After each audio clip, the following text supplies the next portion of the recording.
ગમે ત્યાં નમી જવાનું, ગમે ત્યાં બાધાઓ લેવાની, ગમે ત્યાં પ્રણામ કરી દેવાના, માણસ લાયક છે કે નહીં એ સમજ્યા વગર જ એની પૂજા કરવા માંડવાની. આ બધી આપણી નબળાઈઓ છે. આપણે જાતની પૂજા નથી કરતા, બાકી બધાની પૂજા કરીએ છીએ. કદાચ એટલે આપણે ત્યાં નથી પહોંચી શકતા જ્યાં આપણે પહોંચવું છે. હું આજે જ વિચાર કરતી હતી કે હું શું વાત કરીશ. મારે શરૂઆત એક એવી વાતથી કરવી છે કે જે મારી પોતાની જિંદગીની વાત છે. હું એક જ દીકરી મારા મા બાપની, અમારું 3 જ જણનો પરિવાર. મારા પપ્પાને બહુ માણસો ગમે નહીં, અમે બહુ બહાર જઈએ નહીં, અમારી સાથે કોઈ બહુ એવા સંબંધો નહીં. પરણીને ગઈ તો એટલો બધો મોટો પરિવાર કે એમ કે ખાલી ઘરના લોકો જમવાના છે તો 35 જણા ભેગા થઈ જાય. એવા ઘરમાં હું પરણીને ગઈ ને મારા વડસાસુનો સ્વભાવ ભયાનક ખરાબ. મારા સાસુ બિચારા સતત એમને સાંભળે, મને તો કઈ કહે નહીં પણ એમને કહે ને. એક દિવસ મારાથી કહેવાઈ ગયું મમ્મીને કે તમે કેમ જવાબ નથી આપતા, ખોટે ખોટા હેરાન થાવ છો, એકવાર કહો તો ખરા. અને ત્યારે મમ્મીએ મને બહુ સરસ વાત કહી કે હું તો પરણીને આવીને ત્યારથી મેં ફોન મૂકી દીધો છે, એકલા જ બોલે છે. આપણે બધા અજાણતા જ સામેના માણસને એ કરવા દઈએ છીએ જે એની ઈચ્છા છે. એ તમને ગુસ્સે કરવા માંગે તો એ તમને ગુસ્સે કરી શકે. એવી છૂટ કોણ આપે છે? આપણે જ આપીએ છીએ. સામેના માણસને આપણે અધિકાર આપીએ છીએ કે આપણને જે એની ઈચ્છા હોય એ પ્રમાણે નચાવે. એ ઈચ્છે તો આપણે સુખી, એ ઈચ્છે તો આપણે દુખી, એ કહે તો આપણે રૂપાળા, એ કહે તો આપણે ખરાબ. ટીવીમાં કેટલી બહેનો અહીંયા ટીવી જુએ છે, એમાં તો હાથ ઊંચો કરો ડર્યા વગર. Very good. મને એક વાત કહો કે ટીવીમાં જે જાહેરાતો આવે છે શેની આવે છે? ગોરા થાવ, પાતળા થાવ, વાળ કાળા રાખો, ચામડી ટાઈટ કરો, યંગ દેખાઓ, યુવાન દેખાઓ, એ સિવાયની કોઈ જાહેરાત આપણે જોઈએ છે? આપણને એવું જ શીખવવામાં આવે છે કે જો આપણે રૂપાળા છીએ તો જ આપણને કોઈ માણસ પસંદ કરશે અથવા આપણે કોઈને ગમીશું. આપણે જ્યારે શબ્દ વાપરીએ છીએ ત્યારે કયો વાપરીએ છીએ? છોકરી જોવા જાય છે. 10-10 રૂપિયાની ટિકિટ રાખવી જોઈએ મા બાપે જો જોવા આવતા હોય તો. હા કે ના? તમે વિચાર કરો કે છોકરી જોવા આવે એટલે મા બાપ પણ છોકરીને રૂપાળી કરીને, તૈયાર કરીને, ફેશિયલ કરાવીને, વાળ સીધા કરાવીને, બ્યુટી પાર્લરમાં મોકલીને રજૂ કરે. રોજ 24 કલાક સાસરે ગયા પછી આવી દેખાવાની છે? હા કે ના? તો શું કામ એને એવી બનાવીને રજૂ કરો છો જેવી એ છે નહીં? સાદી સીધી સરસ છોકરી, પ્રેમાળ, ખુલ્લું હસી શકે. સાવ નાની હોય ત્યારથી એને શીખવે જોરથી હસવાનું નહીં, કોઈની સાથે આમ વાત નહીં કરવાની, પગ નીચે રાખીને બેસ. આવું કશું પણ આપણે આપણા દીકરાને શીખવીએ છીએ? જોરથી હસવાનું નહીં, સ્ત્રી સાથે આમ નહીં, છોકરીની મજાક નહીં કરવાની, છોકરી સાથે આવી રીતે નહીં વર્તવાનું, આવું કંઈ આપણે આપણા દીકરાને શીખવતા નથી. કેટલી બધી મમ્મીઓ આજના જમાનામાં એવું કહે છે કે અમે દીકરીને દીકરાની જેમ મોટી કરીએ છીએ, કહે છે. પણ કોઈ મમ્મી એવું કહે છે કે હું દીકરાને દીકરીની જેમ મોટો કરું છું? કેમ? દીકરો 1 કપ ચા બનાવી લે, કે દીકરો 2 વાસણ ઘસી લે, કે દીકરો ઘરમાં પોતાનો પલંગ સરખો કરી લે, કે પોતાનું કબાટ સરખું કરી લે, આવું કેમ આપણે ન શીખવીએ? એની પત્ની પર થોડોક બોજ ઓછો થાય એવું જે સાસુ શીખવે ને એને એની પત્ની ખૂબ ખૂબ ખૂબ આશીર્વાદ આપે. હા કે ના? હા પાડો જો. કરતા કઈ નથી. બધા અહીંયા આવ્યા છે, સાંભળશે મને, પુરુષોત્તમભાઈને, બાપુને. બહુ સારું બોલ્યા હો, આટલું કેસે, જમશે ને ઘેર જશે. હા કે ના? હા કે છે, બોલો. હા કહો છો? ના તો પાડો કમસે કમ. ભલે નહીં કરતા મારું કહ્યું પણ ના તો પાડો. મોઢે જ હા કહો છો. મારે જે વાત તમને કહેવી છે ને એ છે, બહુ બધા લોકો તમને શાસ્ત્રોની વાત કરશે, બીજી વાત કરશે. મારે તો એ કહેવું છે કે દીકરી આપણા ઘરમાં જન્મે ને ત્યારથી જ, તમે જુઓ, પિતાના ઘરમાં દીકરી જન્મે ને ત્યારથી ભલભલા ભરાડી હોય ને એ નરમ થઈ જાય. આ જોયા છે તમે આવું? કે તમને ખબર પડે કે માણસ ઢીલો થઈ ગયો ઘરમાં દીકરી જન્મી. એનું કારણ એ નથી કે એને દીકરીને પાર્કે ઘેર મોકલવાની છે, એનું માથું નીચે થવાનું છે, એને આમ કરવાનું છે. એનું કારણ એ છે કે દીકરી પોતે જ એક કોમળતા છે. નાની 2, 2.5, 3 વર્ષની દીકરી આમ વહાલ કરે ને પપ્પાને, 1-2 દિવસની દાઢી ન કરી હોય અને દીકરીનો હાથ ફરે ને તો પપ્પાને બીક લાગે કે આ બિચારીના હાથ છોલાશે, એ બીકે દાઢી કરતા થઈ જાય. વાલ કરે, એના ગાલ એટલા કૂણા હોય કે એમ થાય કે ના ના ના, આપણે જરા એની પાસે જઈએ તો ચોખ્ખા થઈને જઈએ, જરા વધુ કૂણા થઈએ. દીકરી ઘરમાં આવે ને ત્યારથી પિતાને કૂણા કરી નાખે. 2.5 કિલોનું બંડલ પિતાના હાથમાં મૂકે ને આમ લપેટેલું, ત્યારથી જ ક્યાંક કશેક પિતાની અંદર કશું કોમળ થઈ જાય. દીકરી જ્યાં સુધી ઘરમાં હોય ત્યાં સુધી તમે જુઓ એટલું બધું સરસ વાતાવરણ હોય. નાની 3 વર્ષની દીકરીને તમે ડીંગલી આપો, એને શીખવવું ના પડે કે માં કેમ બનવાનું, એ આમ જ ઉપાડે ડીંગલીને. કોઈ જોઈ છે એમ પગથી ઉચકે ગોળ ગોળ ફેરવે એવી દીકરી? અને 3 વર્ષના દીકરાને આપી જુઓ ડીંગલી, પહેલા પગ કાઢે, પછી હાથ કાઢે, કાતર બાતર આવે તો વાળ કાપી નાખે, પગની જગ્યા હાથ ભરાવે, હાથની જગ્યા પગ ભરાવે, પછી જુએ કે આ નવી જાતનું પ્રાણી કેવું લાગે છે. આમાં કોઈ સારું કે ખરાબ નથી, આ કુદરતે બનાવેલા 2 જુદા લોકો છે. હું બહુ બધી હમણાંથી સ્ત્રીઓને મળું છું જે લોકો એવું કહે કે અમારે કેમ કરવાનું, ત્યારે મારી પાસે જવાબ એ છે કે જેને આવડે છે ને એને કરવાનું. આપણી પાસે ક્ષમા છે, આપણી પાસે મમતા છે, દયા છે, વાલ છે, સ્નેહ છે, આપવાની તાકાત છે. તમે કોઈ એવી માં જોઈ છે જગતમાં કે જેણે 2 જ રોટલી કે રોટલા બનાવ્યા હોય, બચ્ચું એવું કહીને ગયું હોય કે આજે હું જમવાના નથી, બહાર જમીશ, બહાર મારા મિત્રને ત્યાં જવાનું છું, મારી બહેનપણીને ત્યાં જવાની છું, અને એકદમ પાછી આવે દીકરી કે દીકરો અને એમ પૂછે કે ખાવાનું છે? તો કોઈ માં એવી છે તમે જોઈ કે જેમ કે 2 જ રોટલી જો મારી છે, તરત જ એમ કે તું ખાઈ જા, હા કે ના? તો એનો અર્થ એમ થયો કે માં જો ખાવામાં એ પોતાનો સ્વાર્થ નથી જોતી તો બીજા તો શેમાં જુએ? એક માં દીકરા માટે, પોતાની દીકરી માટે જુદી છે, અને એ જ માં પોતાના જમાઈ માટે અને પોતાની વહુ માટે જુદી છે. ઓછી થઈ જાય જમાઈ આવે તો, સુઈ ખવડાવી દઈએ ને સુઈ કરી દઈએ ને કેટલું કરી નાખીએ, અને વહુ આવે એ પછીનો સ્વભાવ જ આખો બદલાઈ જાય. ખરી વાત કે ખોટી વાત? બધા આમ કરે પણ કોઈ બોલતું નથી. દીકરી નો વર આવે તો આપણને એમ થાય કે આપણે સુઈ એને આગતા સ્વાગતા કરીએ ને આપણે એને પ્રેમ કરીએ ને સુઈ જમાડી દઈએ. કેમ? તો કે આપણી દીકરી એના ઘેર રહે છે, આપણે એને સાચવીશું તો એ આપણી દીકરીને સાચવશે. સ્વાર્થ છે.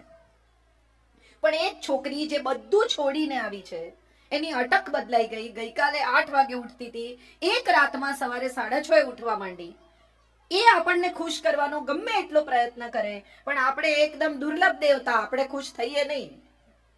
દરેક વાતમાં ક્યાંક ને ક્યાં ભૂલ ગોતી કાઢવી. એને સાફ કરેલો પ્લેટફોર્મ ફરી સાફ કરવો, વેતા નથી, આવડતું નથી, ધીરી છે, આવી છે. બાપુ એક બહુ સરસ વાર્તા કહે છે, મને બહુ ગમે છે એ વાર્તા. હું એમની હાજરીમાં તમને આજે કહું કે એક સાસુમાં હતા, એને ત્યાં વહુ પરણીને આવી. વહુને ઘરે સવારે શિરામણનો રિવાજ, સવારે ખાય. અહીંયા કોઈ સવારે ખાય નહીં, માં દીકરો એકલા રહે. રાતના જમ્યા એ પછી સીધું લંચમાં ખાવાનું, બપોરનું. તો થોડા દિવસ તો ચાલે, એવું પછી વહુને એમ થયું કે આ તો આમ તો નહીં જીવાય, રોજ સવારે ભૂખ લાગે ને છેક જમવા સુધી રાહ જોવાની. એટલે રાત્રે રોટલો ભાખરી ચોરી લે, ઘંટીની નીચે છુપાવી દે. સવારે દળવા બેસે ત્યારે ધીમે ધીમે ખાય. એક દિવસ સાસુમાં વહેલા ઉઠી ગયા, એ દળવા બેસી ગયા. એને જોયું કે આ તો ઘંટીની નીચે વાડકી છુપાવેલી છે ને એમાં તો ભાખરી છે. એને થયું અરે બિચારી લુખ્ખી ભાખરી ખાય છે. બીજા દિવસથી ગોળ મૂકવા માંડ્યા કે હશે બિચારી, કઈ નથી શકતી ને. વહુને એમ થયું બરોબર જ મૂકતો હોય ને, આટલું વાલ તો બીજું કોઈ કરે જ નહીં, સાસુ તો સારી હોય જ નહીં. એટલે એને બી વળી એના વરને એમ કે અરે વાહ કેટલું સરસ. વરને એમ થયું કે હશે જે વાતે ખુશ થઈએ, છોડો ને. થોડા દિવસ નહીં, થોડા વરસ આવું ચાલ્યું. વહુ ને ઘેર વહુ આવી. હવે માની આંખો ઝાંખી થઈ ગઈ છે, બહુ સરસ દેખાતું નથી. અને માં પોતાની વહુને પૂછે છે, જે હવે સાસુ થઈ ગઈ છે, કે બેટા તારી વહુ કેવી છે? તો કે બા આમ તો સારી છે, પણ કામકાજે મોળી છે. એટલે જે વડ સાસુ છે એમણે કીધું કે બેટા ગોળ નાખ તો ગળી થશે, મેં બહુ વરસ નાખ્યો છે. એમ કોઈ ગળ્યું થતું નથી, ગોળ નાખવો પડે છે. જેને ગળ્યું ખાવું હોય ને એને. તમે રવો શેકવા માંડો એટલે શીરો ન થાય, એમાં ખાંડ આપણે જ નાખવી પડે, બીજું કોઈ નહીં નાખે બહારથી આવીને. આપણું ઘર, આપણો પરિવાર, આપણી દુનિયા, આપણા દીકરાની વહુ પરણીને આવી. એ 2 જણાને બહુ બનતું હોય ને તો સાસુને વાંધો પડે, વહુ ગેલો છે. અરે એક આનંદ થવો જોઈએ કે કેટલું સરસ મારા દીકરાને મારી વહુ સાચવે છે, ચાલો મારી ચિંતા ઓછી થઈ ગઈ. કેટલા વર્ષથી મમ્મી કહેતી હોય દીકરાને થોડું લીલું શાક ખાને, ટીંડોળા ચાખી જો, પરવળ ચાખી જો, ચોળી ચાખી જો, દીકરો અડે નહીં, ના મારે નથી ખાવું. પછી વહુ પરણીને આવે અને એ ટીંડોળા સમારતી હોય ને ત્યારે જ સાસુ કે નહીં ખાય, પણ પેલો આવે જમવા બપોરે ને ફટાફટ 4 રોટલી જોડે શાક ખાઈ જાય.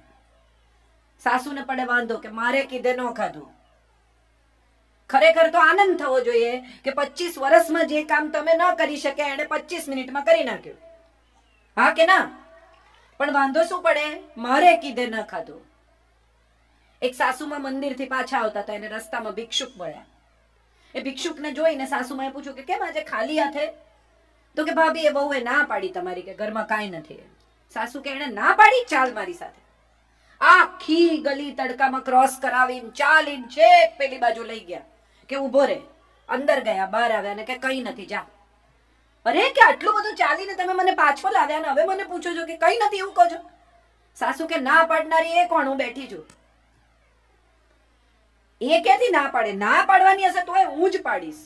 આવી સાસુની વચ્ચે આ બધા સોપો જે પડી ગયો છે બધાને ખબર છે કે આ અમારી વાત છે એમ. હસી નાખો. જિંદગી છે ને મજા કરવાની ચીજ છે. આપણે બધાએ જિંદગીને બહુ ભારમાં જીવવાનું શરૂ કર્યું છે. દરેક સાસુને બીક છે કે મારી બહુ પરણીને આવશે એને જો હું થોડીક પણ છૂટછાટ આપીશ તો માથે ચડી બેસશે. કોઈ માથે ચડતું નથી. અને બીજી એક બહુ જ મહત્વની વાત જે આપણા શાસ્ત્રોએ આપણા સમાજે એક જુદા પ્રકારની વાત શરૂ કરી છે કે દીકરી બનાવીને રાખો, દીકરી બનાવીને રાખો. ના, દીકરી નહીં બને એ નક્કી જ છે. દીકરી જેટલી વાલી છે એટલી વહુ ન જ હોય એ બહુ સ્વાભાવિક પણ છે અને આપણે એવું કરવાની જરૂર નથી. વહુને વહુની જેમ જ રાખો, પણ વહુ ગૃહલક્ષ્મી છે એ યાદ રાખો. પુરુષ તો ધન કમાઈને લાવે, એનું લક્ષ્મીમાં રૂપાંતર તો ઘરમાં આવેલી દીકરી કરે છે. પૈસા કમાઈને આવે એથી ઘર નથી ચાલતું. ઘર ચલાવનારી તો તમે લઈને આવ્યા છો એ છે. આપણે બધા જ અજાણતા જ આપણે દીકરીને એટલી સરસ રીતે ઉછેરવાનો હવે તો પ્રયત્ન કરીએ છીએ.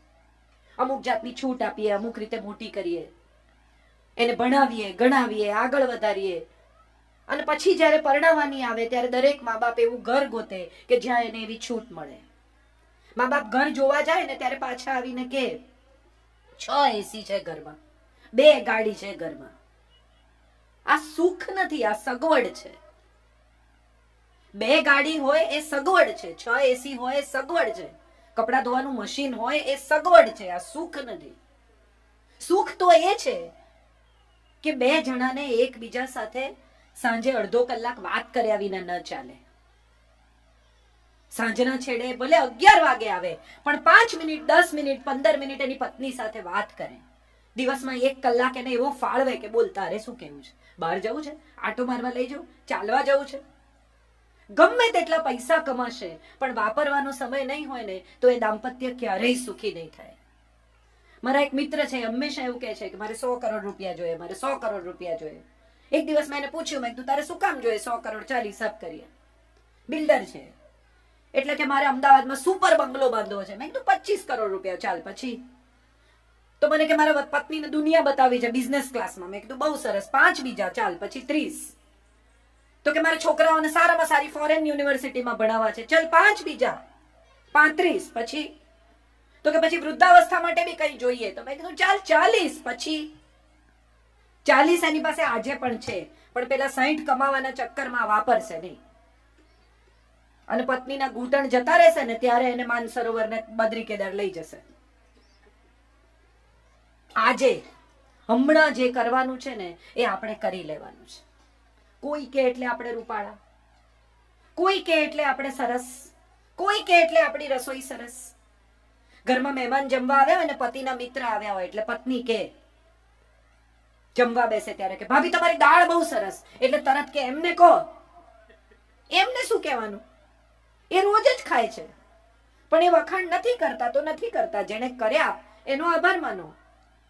આપણે બધા જેની પાસેથી અપેક્ષા રાખીએ છીએ ત્યાંથી જ સુખ મળવું જોઈએ એવી આપણા બધાની શરત છે. આપણે બધા જ એ પરિવારમાંથી, એ ઉછેરમાંથી આવીએ છીએ કે પતિ કહે તો સરસ, પણ એવું જરૂરી નથી. તમને તમારી દાળ ખાઈને એમ થાય છે કે તમે સુપર દાળ બનાવો છો, તમને તમારી સુખડી ખાઈને એમ થાય છે કે વાહ, મારા જેવી સુખડી કોઈ ના કરે, તો તમે મજા કરો. એ આવીને ખાય છે એનો અર્થ જ એમ કે એમને ભાવે છે. કેટલાક લોકોને એક્સપ્રેશન કરવાની, દેખાડવાની, કહેવાની આવડત ન હોય, અને એમાં ખાસ કરીને ભારતીય પુરુષોનો તમે વિચાર કરો તો તમને સમજણ પડે. 3 વર્ષનો છોકરો એને રડે ને એટલે એની મમ્મી ખકડાવે, છોકરી છે એટલે રડે છે, છોકરી છે રડવાનું બંધ કર. થોડો મોટો થાય, 10-11 વર્ષનો થાય એટલે અરીસામાં જોઈને આમ પટિયા પાડે તો એની મમ્મી કે અરીસામાં હું જોયા કરે, છોકરી છે. થોડો વધુ મોટો થાય, મમ્મીને વાલ કરવા દે કે આ ગોરે, છોકરીઓની જેમ ચોંટાચોટ નહીં. અને પછી જયારે થોડોક મોટો થાય, લગ્ન કરે, ત્યારે પત્ની પહેલી ફરિયાદ શું કરે? તમને તો કઈ આવડતું જ નથી, તમને તો ઇમોશન જ નથી, તમને તો લાગણી દેખાડતા જ નથી આવડતું. પણ 3 વર્ષનું હતું ત્યારથી એને ધમકાવી ને એની લાગણી એને કંટ્રોલ કરતા શીખવી. પુરુષો દેખાડે નહીં, પુરુષો દેખાડે નહીં. મારે આ બધા બહેનોને પૂછવું છે, ખરેખર અને દિલથી પૂછવું છે, તમારા ઘરમાં શરૂઆતમાં પૈસા આવવાના શરૂ થયા થોડાક, ત્યારે પહેલો મા બાપનો વિચાર કર્યો? હા કે ના? હા કે ના? પછી છોકરાઓનો વિચાર કર્યો? હા કે ના? જવાબ આપો. આમ કરો છો તો હા. પછી તમારો વિચાર કર્યો, બરાબર? તમે કોઈ પણ ઘરના પુરુષ એવા જોયા છે કે જે અમદાવાદ ગયા હોય અને પોતાને માટે 6 શર્ટ લઈને આવ્યા હોય? કેમ હવે કોઈ જવાબ નથી આપતું? બધી સ્ત્રીઓ એવી ફરિયાદ કરે, હું ઘેર ન જાઉં ને ભાઈ સાહેબ ત્યાં સુધી જમે જ નહીં. તમને ખરેખર એવું લાગે છે કે 40 વર્ષના, 35 વર્ષના, 50 વર્ષના, 55 વર્ષના માણસને પીરસીને જમતા નથી આવડતું? ખરેખર કોઈને એવું લાગતું હોય તો હાથ ઊંચો કરો. એને આવડે જ છે, પણ દિવસનો એટલો ભાગ તમે સામે બેઠા હો અને તમે હો ત્યારે જમે એવો એનો પ્રયત્ન હોય છે, એને કહેતા નથી આવડતું, એ એનો પ્રોબ્લેમ છે. આપણે બધા જ શબ્દોમાં ના સાંભળીએ ને ત્યાં સુધી આપણને સમજણ નથી પડતી. એમની આંખમાં દેખાતો સ્નેહ, એમના સ્વભાવમાં દેખાતી અમુક પ્રકારની રુજુતા, લાગણી, એ આપણને નથી દેખાતી. હમણાં જ એક મારી બેનપણી મને કહેતી હતી કે એની દીકરી પરણીને ગઈ છે અને બધા બેઠા હોય, વાતો કરતા હોય, મજા કરતા હોય, ત્યારે અચાનક દીકરાના ફાધર, એના સસરા આવે ને એને ખભે હાથ ફેરવીને કે બેટા તું સુખી છે ને? લગભગ દર અઠવાડિયે એકાદ વાર આ સવાલે પૂછે. આ લાગણી નથી? એને આવડતું નથી જેવું સ્ત્રીઓને આવડે એવું. ઘરમાં ઝઘડો થાય ને ભડામ બારણું પછાડીને પુરુષ જતો રહે, તરત સ્ત્રી શું કરે? હવે તો સેલફોન આવી ગયા છે, તરત અમારે ઘેર ઝઘડો થયો, ઇમિડિયેટલી જે પહેલું દેખાયું એને ફોન કરીને ફરિયાદ કરી દેવાની. પુરુષ સવારથી એ ધુમાડો છાતીમાં લઈને નીકળે, એ સાંજ સુધી અંદર રહે. એ 4 મિત્રોને ફોન કરીને કહેતા નથી કે અમારે ઘેર ઝઘડો થયો. કે છે? બધા આમ કરે છે, કોઈ બોલતું નથી. નથી કહેતા ને? નથી કહેતા એટલા જ માટે એમને ડાયાબિટીસ થાય છે, એમને બ્લડ પ્રેશર થાય છે, એમના વાળ વહેલા ખરી જાય છે. આ વૈજ્ઞાનિક સત્યો છે. જો ઘરમાં સુખ જોઈતું હોય ને તો સૌથી પહેલી ઘરમાં શાંતિ જોઈએ. પરણીને આવેલી છોકરી પતિને ફરિયાદ કરે અને સાસુ દીકરાને ફરિયાદ કરે, આ ત્રાસ એના માટે એટલો થઈ જાય કે ઘેર કેટલા મોડા જવાય એવો પ્રયત્ન કરે. હા કે ના? હા, હા પાડે છે બધા. નહીં કરીએ એવો વિચાર આવે છે ક્યાંક? હા કે ના? એમાં હા નથી પાડતા. આપણે બધા આપણી દીકરીનું સુખ ઈચ્છીએ છીએ. આપણે બધાને એમ છે કે આપણી દીકરી સુખી થાય, સારે ઘેર જાય, એની સાસુ એ બહુ સારી, એને તો બધું પહેરવાની છૂટ, એના ઘરમાં બધું પહેરવા દે, પંજાબી પહેરવા દે, પેન્ટ પણ પહેરવા દે. પણ અહીંયા આવેલી વહુને આપણે શું કહીએ છીએ? અમારે ઘરે સાડી જ પહેરવાની ભાઈ, અમારે ઘરે આ બધું નહીં ચાલે. કેમ આવા બે ન્યાય છે આપણા? કેમ આવા બે સ્ટાન્ડર્ડ્સ છે? કોઈકની વહુ થઈને ગયેલી દીકરીને છૂટ હોવી જોઈએ, પણ આપણી વહુ થઈને આવેલી દીકરીને કોઈ છૂટ નહીં આપવાની. કેમ આવા બે લેવલ ઉપર આપણે જિંદગી જીવીએ છીએ? આપણે બધાએ આ સમજવાનું છે. ગૃહ કલેશનું સૌથી મોટું કારણ જો કોઈ હોય ને તો એ બે માન્યતાનો સંઘર્ષ છે, બે પેઢીનો સંઘર્ષ છે. એક છોકરી જે હમણાં 70માં 80માં જન્મી છે, એના વિચારો, અને જે સાસુ 1960માં જન્મી છે, એની પહેલા જન્મી છે, એના વિચારોમાં ફેરફાર હોય એ બહુ સ્વાભાવિક છે. 1960 પથ્થર પર ચટણી વાટતા હતા, તમારા મમ્મી વાટતા હશે, આદુ મરચા કૂટીને દાળમાં નાખવાના. એ પછી મિક્સર આવ્યું, ફર દઈને બધા ઘરમાં મિક્સર છે. હવે મારી મમ્મી નવું મિક્સર લાવી તો અમે બધા ઉભા રહીને જોતા હતા કે અરે વાહ, આવું કેવું થઈ ગયું. અને હવેની વહુઓ છે, તૈયાર ચટણી લાવે, પેકેટ કાપે, કાઢે, વાડકામાં પાણી નાખે ને ખવડાવે, અને સરસ મળે છે, ખરાબ નથી મળતી એ ચટણી. સવાલ એ છે કે ગઈકાલે તમે એક મોબાઈલ ખરીદ્યો, આઈફોન ખરીદ્યો, સેમસંગ ખરીદ્યો, નોકિયા ખરીદ્યો, 6 જ મહિનામાં એ ફોન કરતા સારો બીજો ફોન બજારમાં આવે છે, હા કે ના? તો તમને શું લાગે છે, ભગવાને 1960 જે મોડેલ બનાવ્યું અને 1990 બનાવ્યું, એમાં કઈ ફેરફાર જ નહીં કર્યો? અપગ્રેડ કરે કે ના કરે મોડેલ? ઉપરવાળો બી અપગ્રેડ કરે, એમને એમ ના મોકલે. 60 નું મોડેલ ને 90 ના મોડેલમાં નવા ઘણા એને ફીચર ઉમેર્યા હોય. હવે આ સ્માર્ટફોન છે, સ્માર્ટફોન ને સ્માર્ટફોનની જેમ વાપરતા આવડવો જોઈએ. તમને ન આવડે ને ખિસ્સામાં પડ્યો હોય ને તો નંબર લાગી જાય, અને તમે જે વાતો કરતા હોય પહોંચી જાય. થયું છે આવું કોઈની જોડે? હા, આપણે બધા, મારે જે ખરેખર આ વાત ઉપર આપણે હવે થોડા ગંભીરતાથી વિચાર કરીએ તો તમને સમજાય કે આપણી જિંદગીમાં જ્યારે પણ તમે વિચારો તો તમને ખ્યાલ આવશે કે આપણા ઘરમાં કઈ કઈ વાતે કચકચ થઈ. એવું એક લિસ્ટ બનાવજો. હું તમને હવે આના ઉપાય આપું ઝડપથી, કે એક લિસ્ટ બનાવજો કે તમારા ઘરમાં કઈ વાતે કચકચ થઈ. ચોખ્ખાઈની વાતે, હા, એ આમ કરે છે, હું આમ કરું છું. મારો દીકરો છે, એને અમે એવું શીખવાડ્યું છે કે તારે ઘરમાં જમી લઈએ એટલે ટેબલ તારે સાફ કરવાનું. હવે એ એવું કરે કે 8 વાગ્યાના જમ્યા હોઈએ તો ટેબલ સાફ કરે નહીં, બેસી રહે ને ટીવી જુએ ને આમ ફરે ને તેમ ફરે ને. એને એમ છે કે મારી માં કરી નાખશે. જો હું નહીં કરું, મને તો એમ હતું કે ખાલી બહેનો જ બહુ અવાજ કરે.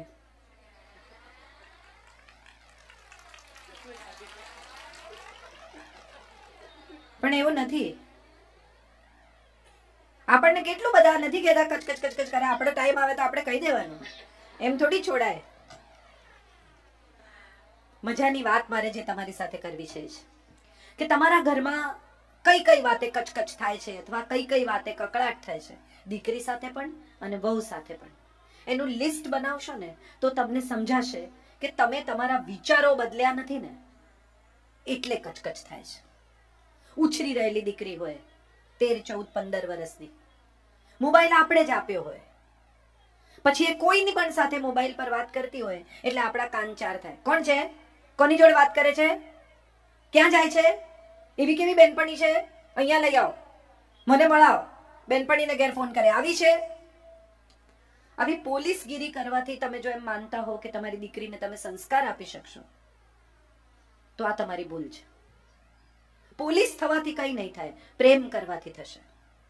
એટલો સ્નેહ આપો કે તમારી સાથે જુઠ્ઠું બોલે જ નહીં. બધી મમ્મીઓ એમ કે મને બધું સાચું કહેવાનું, હા બેટા.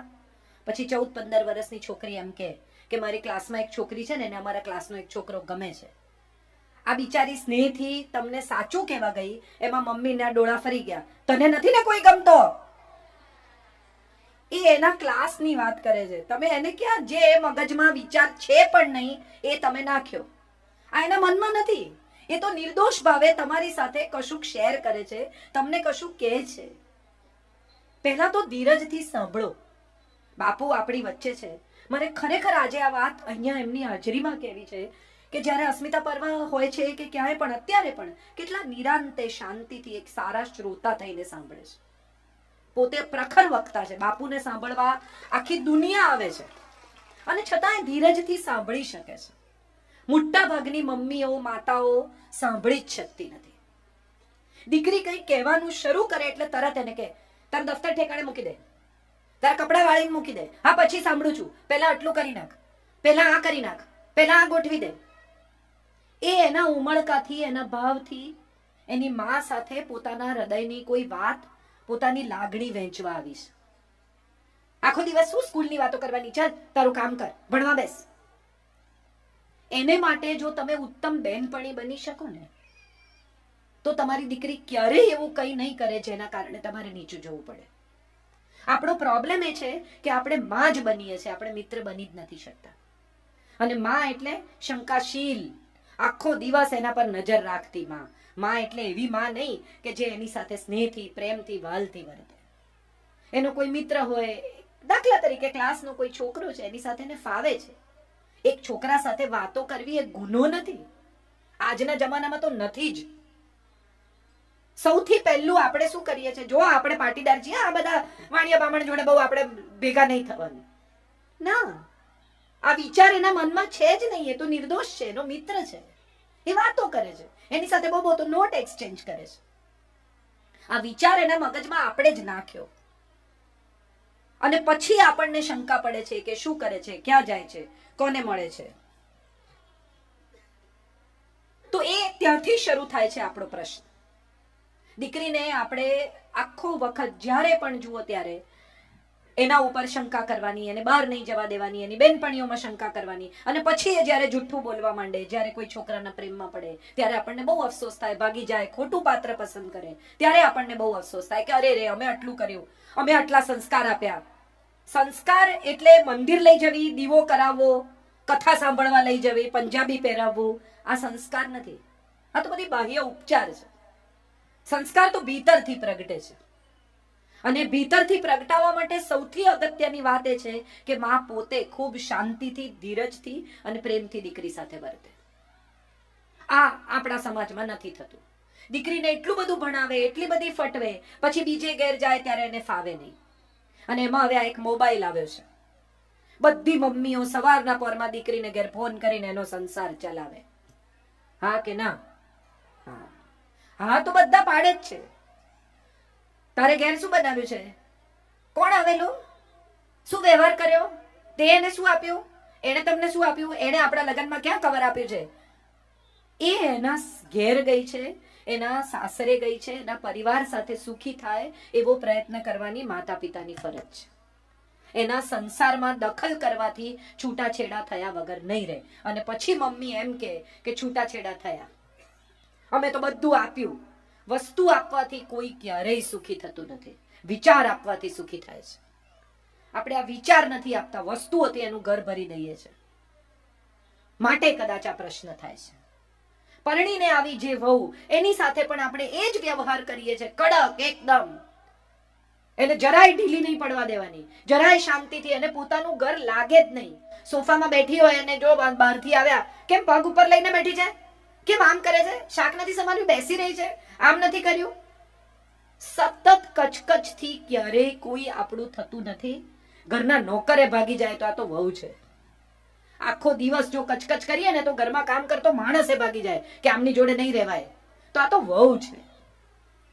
અને જે જુવાન દીકરીઓ છે એને પણ મારે કહેવાનું છે કે તમે અહીંયા આવ્યા છો, જેમણે આટલો સંઘર્ષ કરીને પૈસો બચાવીને આ મકાન બાંધ્યું છે, કે તમારા વરને ઉછેર્યો છે, એ માને થોડો સ્નેહ કરો, એને થોડી ચલાવી લો, એને થોડું માફ કરો, તો એમાં તમે ક્યાં નાના થઈ જવાના છો. હું મારા સાસરે ગોમતીપુર જાઉં ને તો આટલી બધી આ પ્રખર વક્તા અને ફલાણી હમણાં મારી 50 ઓળખાણ આપી, એ બધા પછી મારા મમ્મી મને યાદ કરાવે કે મંગળસૂત્ર ભૂલતા નહીં. હું રોજ નથી પહેરતી, ચાંદલો કરજો, બંગડી પહેરજો. કેમ? કારણ કે ત્યાં લોકો વાતો કરશે અને મને કોઈ નહીં કે મારી સાસુને સંભળાવશે. હું જો એમને પ્રેમ કરતી હોઉં તો એમને તકલીફ ન થાય એવું વર્તવાની મારી ફરજ છે. એ સાસુ છે, માં છે, પડોશી છે, માસી છે, કાકી છે, ભૂલી જાઓ ને. એક વૃદ્ધ સ્ત્રી તમારા ઘરમાં રહે છે અથવા વૃદ્ધ થઈ રહી છે, એની લાગણી સાચવવી આપણી ફરજ છે. મોટા ભાગના લોકો ભૂતકાળ ભૂલી શકતા નથી. દીકરીઓ પરણીને આવી હોય, શરૂઆતમાં સાસુએ કડક વર્તન કર્યું હોય, પછીથી જ્યારે સાસુ વૃદ્ધ થવા માંડે ત્યારે વેર લેવા નીકળે, મને આમ કર્યું તો એટલે હું આમ કરીશ. તો એના મન તમારામાં ફેરશું. જો તમે પણ એના જેવું જ વર્તવાના હો તો તમારા મને એમાં કોઈ ફેર નથી. તમે બંને સરખા જ છો. તમે જો એનાથી સારા થો અથવા સારા સાબિત થવા માંગતા હો તો તમારી ફરજ એ છે કે એમણે જે કર્યું તે તમારે સારી રીતે વર્તવાનું છે. આ પણ અપગ્રેડેડ વર્ઝનનો નમૂનો છે.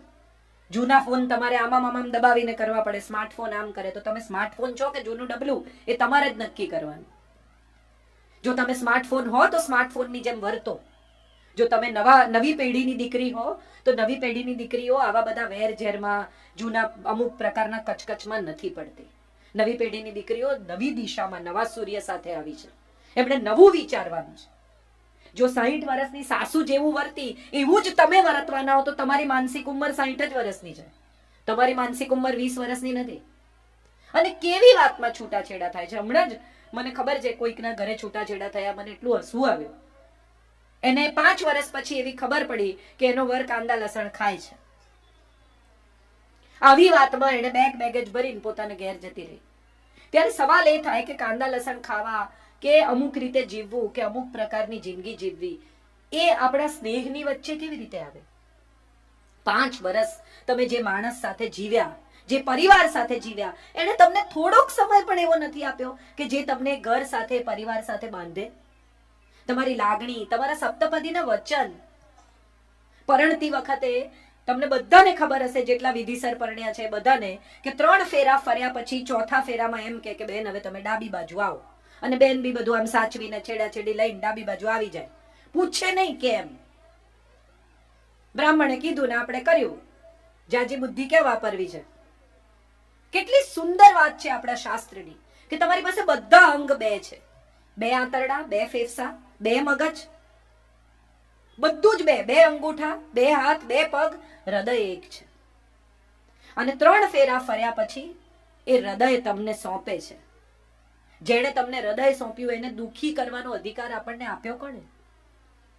આપણે બધા અજાણતા જ એને સૌથી વધુ દુઃખ આપીએ છીએ જેને આપણે પ્રેમ કરીએ છીએ. તમે ઘર છોડીને જતા રહો સાસુને લીધે, દુખી કોણ થાય છે? તમારા પતિ. સાસુ ગમે તેવી હોય, તમે સાસુને પરણીને આવ્યા છો. તમે જેને પરણ્યા છો એની લાગણીનો વિચાર કરો. છૂટાછેડા લેવાથી જિંદગીની કોઈ સમસ્યા પૂરી થતી નથી. અને છૂટાછેડા લીધા પછી સારો જ છોકરો મળશે એવી કોઈ વોરંટી ગેરંટી છે? છૂટાછેડા લીધા પછી જિંદગી સારી જ જશે એવું કોઈ તમને દસ્તાવેજ કરી આપવા તૈયાર છે? બાળક સાથે છૂટી થાય સ્ત્રીઓ ત્યારે મને બહુ એવો સવાલ થાય કે એના પિતાથી, એની દાદીથી, એના પરિવારથી દૂર કરવાનો તમને શું અધિકાર છે? તમને નથી ફાવતું, તમારો પ્રશ્ન છે. તમારા બાળકને તો પરિવારનો પ્રેમ મેળવવાનો હક છે, મળવો જોઈએ, અને એનાથી વંચિત રાખવાનો તમને કોઈ અધિકાર જ નથી. તમે કોઈ છો જ નહીં આ નિર્ણય કરનાર. કેટલી બધી સ્ત્રીઓને મેં એવી જોઈ છે, દાદી પાસે જવા ના દે. તમને નથી ફાવતું, તમારી સાસુ છે, એને માટે તો દાદી છે, વાલસોઈ, પ્રેમાળ, અને તમારા બાળક સાથે ખરાબ રીતે નથી જ વર્તતા. એ તમે જુઓ જ છો, એ તો બિચારા ઓછા થઈ જાય છે. તમારી સાથે જે થયું એનું વેર તમે એની પાસે તમારું સંતાન નહીં જવા દઈને લો છો. કેટલું ખરાબ. આપણે કેવા થઈ ગયા છીએ. મારે એક જ વાત બધાને કહેવી છે, અને આપણે બધા જાણીએ છીએ છતાં અવગણીએ છીએ એવી આ વાત છે. ગયેલો સમય ક્યારેય પાછો નથી આવતો. ગમે તેટલું કરો, જિંદગીને રિવર્સ ગિયરમાં નાખી નથી શકાતી. કોઈ ગુજરી જાય પછી અફસોસ થાય, કોઈ ચાલી જાય પછી એમ થાય કે અરે રે મમ્મી ઘરમાં હતા ને તો બરણીઓ જોઈ લેતા હતા, વસ્તુઓનું ધ્યાન રાખતા હતા, અંદરથી મારા માટે કોઈ બારણું ખોલતું હતું, મારી કોઈ રાહ જોતું હતું. ભલે અબોલાવે ને તોય જુએ કે આવી ગઈ છે ને. એવી વ્યક્તિ જ્યારે જતી રહે ને પછી આપણને એમ થાય કે અરે રે આ જતા રહ્યા, એની સાથે સારી રીતે વર્તી હોત તો સારું થાત. પુત્ર વધુ ઘર છોડીને જતી રહે, દીકરાને લઈને જતી રહે, છૂટાછેડા લઈને જતી રહે, ત્યારે એમ થાય કે હતી તો સારી હો બિચારી. પણ હોય ત્યાં સુધી આપણને બિલકુલ ગમે નહીં. અને આની પાછળ સૌથી ઊંડું અને સૌથી પુરાણું કારણ એ છે કે સ્ત્રીને એવું શીખવવામાં આવ્યું છે કે સ્ત્રીની દુશ્મન સ્ત્રી જ છે. આ વાત તમારા મનમાંથી રોજ સવારે ઉઠીને એકવાર ભૂસી કાઢજો. એકતા કપૂરની સિરિયલ સિવાય ક્યાંય સ્ત્રીની દુશ્મન નથી. જોતા નહીં આવી સિરિયલો જેમાં સાસુ ને વહુ ને બધા કોન્સ્પિરસી કરે. આટલા લોકો અહીંયા બેઠા છે, કોઈ એ પોતાની વહુની ખીર બનતી હોય એમાં મીઠું નાખ્યું છે? હા કે ના? તો પછી આવું શું કામ જુઓ છો? જે માન્યામાં નથી આવતું એવું જોઈને તમારું મગજ શું કામ બગાડો છો? જાણવા જેવું, વાંચવા જેવું. લોકો ભેગા થાય ને, હમણાં થોડા દિવસ પહેલા હું એક કીટી જમવા બેઠી હતી, મારી પાછળ બધી સ્ત્રીઓ જમતી હતી. તે એક બેન બીજા બેનને કહે છે કે આ રેખાએ ડાન્સ કર્યો ને આઈફા એવોર્ડમાં ત્યારે અમિતાભ બચ્ચન નહોતા આવ્યા. એટલે બીજા બેન એને જવાબ આપ્યો કે તો એ લોકોને વાત થઈ જ ગઈ હોય ને. એટલે ત્રીજા બેને કહ્યું, આ મજાની વાત સમજો, એટલે ત્રીજા બેને કહ્યું કે હા હા એમનું હજી ચાલે છે. તમને ખબર એમનું ચાલે છે કે અટકી પડ્યું છે? 63 વર્ષની સ્ત્રી રંગમંચ ઉપર ઉભી રહીને નૃત્ય કરી શકે છે, એને સલામ કરવાની છે. બીજું કઈ કંઈ વિચારવાનું નથી. એણે 63 વર્ષે એવું શરીર રાખ્યું છે કે નૃત્ય કરી શકે, લોકોની સામે ઊભી રહી શકે, સ્વસ્થતા અને સુંદરતા બંને જાળવી છે. એને સલામ કરો. 50 વર્ષની સ્ત્રી થાય એટલે એને ઘૂંટણ દુખવા માંડે ને, કમર દુખવા માંડે ને, સાંજ પડે માથું ચડે ને. એનું કારણ એ છે કે આપણે બધાએ એટલી નેગેટિવિટી મનમાં ભરી છે ને, નકારાત્મક ભાવનાઓ, કે ધીમે ધીમે હવે શરીરમાં નીકળવા માંડી છે. આને છોડીશ નહીં ને, પેલાને સીધા કરીશ ને, આનું મગજ ઠેકાણે લાવી દઈશ ને, આને તો હું માફ નહીં કરું ને. આવું કેટલું સ્ટોર કર્યું છે માળિયામાં. નવરાત્રી આવે ને બધું નીચે ઉતારે અને પછી પ્રતિજ્ઞા કરે કે આ વખતે હું નકામી ચીજો કાઢી જ નાખીશ. કાંઈ નકામું લાગે જ નહીં. મૂકવા માંડે ને ત્યારે બધું કામનું પિત્તળના મોટા મોટા ઘડા માંજીને પાછા ઉપર ચડાવે આવતે વર્ષે માંજવા માટે. મનના માળિયામાં પણ બહુ નેગેટિવ વસ્તુઓ છે જેનો આપણે કદી ઉપયોગ નથી છતાં મૂકી રાખી છે. કાઢી નાખો. બિલકુલ નકામી છે આ બધી વસ્તુ. ભૂતકાળની કેટલીક કડવી યાદો નકામી છે, કેટલો કચરો નકામો છે. મારે તમને બધાને એક વાત પૂછવી છે. તમારે ઘેર સવારના પોરમાં કોઈ આવીને તમને બેગ ભરીને કચરો આપી જાય તો એનું તમે શું કરો? નાખી દો કે નાની નાની વાડકીમાં ભરીને અડસ પડસમાં આપી આવો કે આ મને કોક આપી ગયું છે, તમને આપી જાઓ? છે કોઈ એવો? હા કે ના? તો આટલા વોટ્સએપ કેમ ફોરવર્ડ કરો છો? ખબર પડી નથી કે મોકલ્યા નથી, વાંચ્યા નથી પણ મોકલી દેવાના. આ જ્યારથી વોટ્સએપ ફ્રી થયા છે ને ત્યારથી એટલા લોકોને સંદેશા મોકલે છે અને પોતે વાંચતા નથી. આપણા બધાના જિંદગીમાં પણ આવા એક ફ્રી વિચારો છે. દાંત દુખતો હોય ને કોક તમને સવારે કહે કે મને દાંત દુખે છે એટલે એને કે તલનું તેલ લગાડો, સિંધા લૂણ ને તલના તેલના કોગળા કરો, કાથો દબાવો, લવિંગ દબાવો, અને તમે પૂછો તમે કોઈ દી દબાવ્યું છે કે ના? મેં તો સાંભળ્યું છે. જે પ્રયોગ તમે જિંદગીમાં કર્યા નથી એ બીજાને સૂચવો નહીં. તમારી વહુ સાથે તમે દબાઈને રહો છો, તમે ડાયા છો, તમે સીધા છો, પણ પડોશમાં એમ કહેવાનું કે જવાબ આપી દેવાનો, નહીં સાંભળવાનું. અહીંથી સળગે છે. બીજાની જિંદગી બીજાની છે, તમારી જિંદગી તમારી છે. નેગેટિવ વસ્તુઓનો પ્રચાર પ્રસાર ન કરો. નકામી ચીજો બીજાને ઘેર નહીં આપવાની. શું કામ આપણે જઈને બીજાને એમ કહીએ છીએ કે સીધી કરી નાખો તમારી વહુને? તમે કરો ને તમારી તાકાત હોય તો. આપણાથી એ થતું નથી. પણ કોઈ બે જણાને બહુ બનતું હોય તો તરત આપણી નજર ત્યાં જાય છે. આ નથી કરવા જેવું. કોઈકના ઘરમાં સુખ હોય ને તો એવું શોધી કાઢો કે સુખ શેને લીધે છે, એ વાત આપણે ઘેર લઈ આવો. કે એવું શું કરે છે આ સાસુઓ કે એમના ઘરમાં કકળાટ નથી થતો. એકવાર ગાંધીજીને કોઈકે પૂછ્યું કે તમારે ને બાને ઝઘડો નથી થતો? તો ગાંધીજીએ કીધું ના, નથી થતો. એટલે કે કેમ નથી થતો? તો બપોરે 2 વાગે બાપુએ બૂમ પાડી કે બા ફાનસ આપી જજો. એટલે બા ફાનસ લઈને આવ્યા ને કે સળગાવી આપું? કે હા.